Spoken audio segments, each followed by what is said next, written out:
Good evening, all, and welcome back to Shadows Unveiled tonight. We turn our gaze to the quiet back roads of Canada, places where the glow of city lights never reaches and where silence hides more than peace. In these small towns, far from the bustle of modern life, shadows linger longer and secrets run deeper than the frozen rivers that cut through the land. Stories lie before us, each carved from the rugged bones of forgotten communities. They are not whispers meant to entertain around campfires, but chilling accounts that left scars on those who lived them.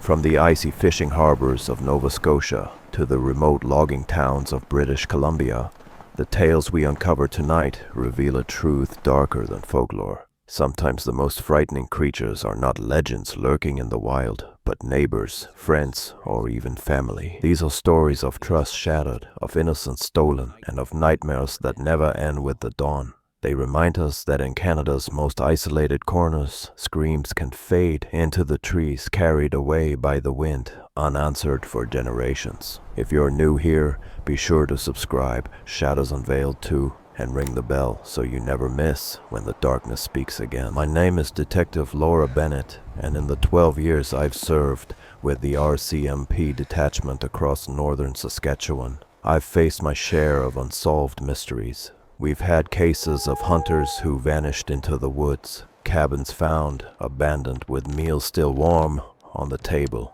and drownings on lakes where no bodies ever surfaced. Yet nothing prepared me for the case of Emily Fraser, a 19-year-old girl whose disappearance from the small town of Clearwater in December of 2019 revealed a side of this region few people want to believe exists. Clearwater is the kind of place most Canadians have never heard of. Barely 3,000 residents, one gas station, a grocery store, and a handful of businesses that struggle to survive when winter shuts down the highways. By early December, temperatures drop to minus 30 degrees Celsius and snowdrifts tower above parked cars. Locals are used to the isolation, but for outsiders, the cold, endless forest and silence feel suffocating. Emily lived with her father, a retired mill worker, in a modest bungalow near the river.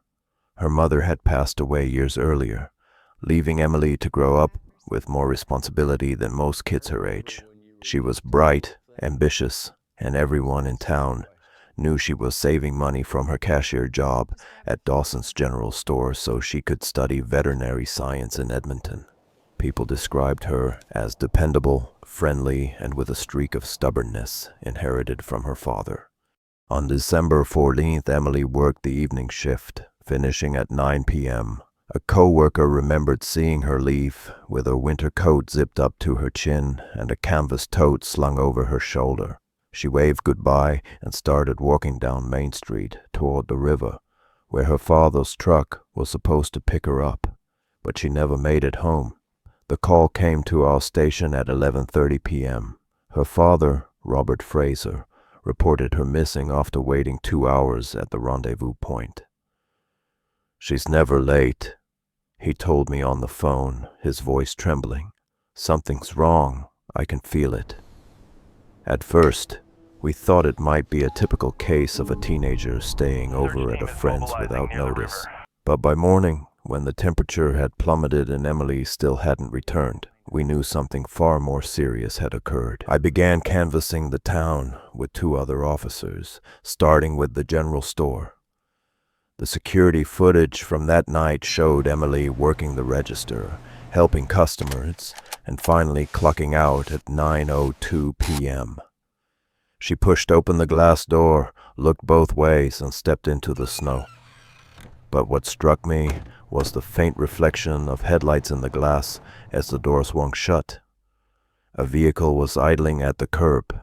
We traced that vehicle to a black Dodge Ram pickup, spotted later on a blurry traffic camera, leaving Clearwater at 9:15 p.m., heading south. No license plate was visible, and the footage was too grainy to identify the driver, but eyewitness accounts helped fill in the blanks.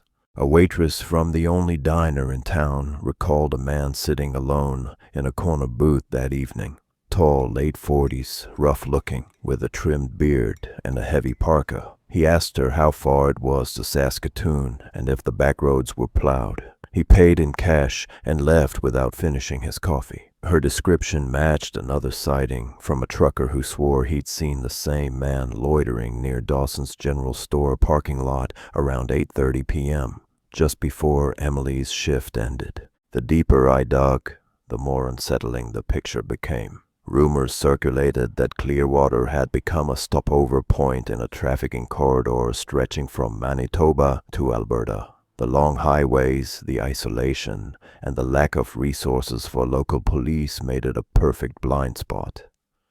Emily's disappearance wasn't the first.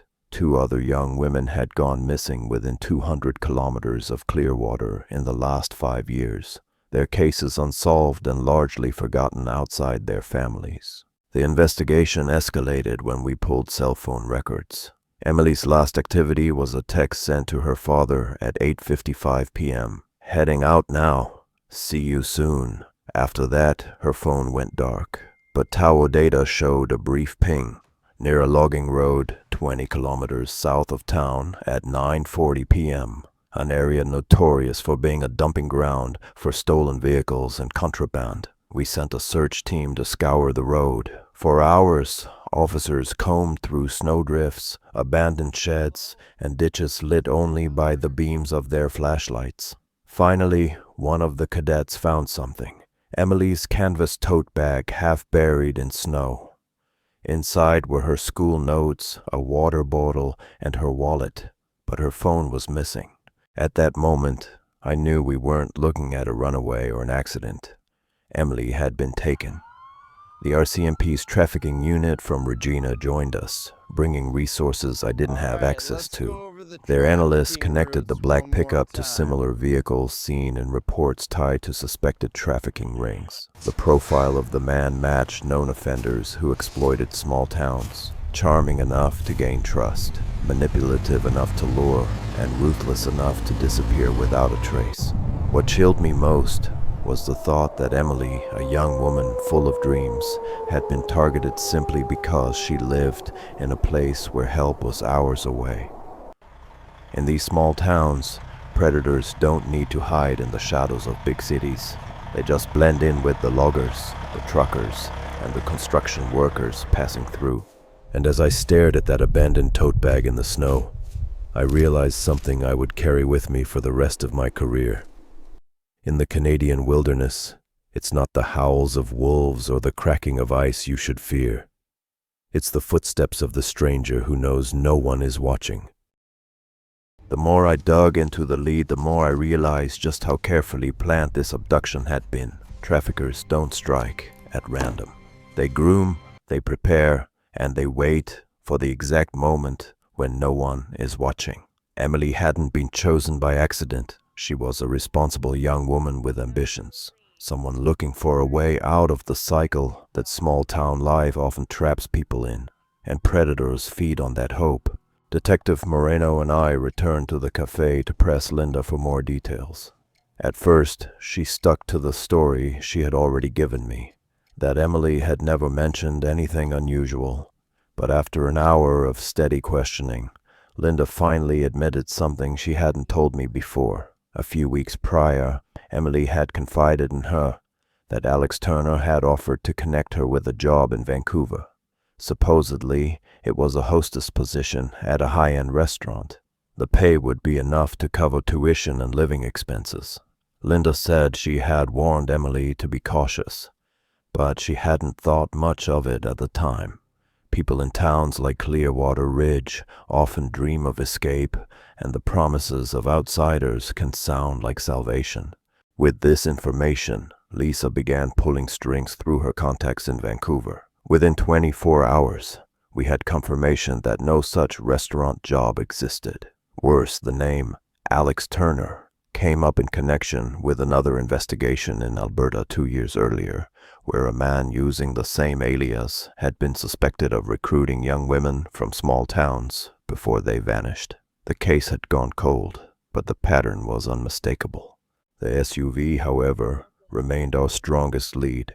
I coordinated with the provincial police to set up roadblock checks along Highway 97 and Highway 16, known grimly as the Highway of Tears, for the dozens of women who had gone missing along its stretch over the years. If Emily had been transported that way, chances were slim we'd ever find her. Traffickers often moved victims quickly, cycling them through temporary holding sites until they disappeared into larger cities where the trail went cold. But then we caught a break. A forestry worker called in a tip about an abandoned hunting cabin deep off the logging road where the SUV had last been seen. He said he noticed fresh tire tracks in the snow near the cabin, even though the property had been empty for over a decade. My instinct screamed at me that this was where we had to look. We mobilized a small team, myself, Detective Moreno, 2 RCMP officers, and a K-9 unit.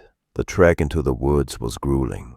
Snowdrifts came up to our knees, and the silence of the forest was oppressive, broken only by the crunch of boots and the distant howl of wind through the trees.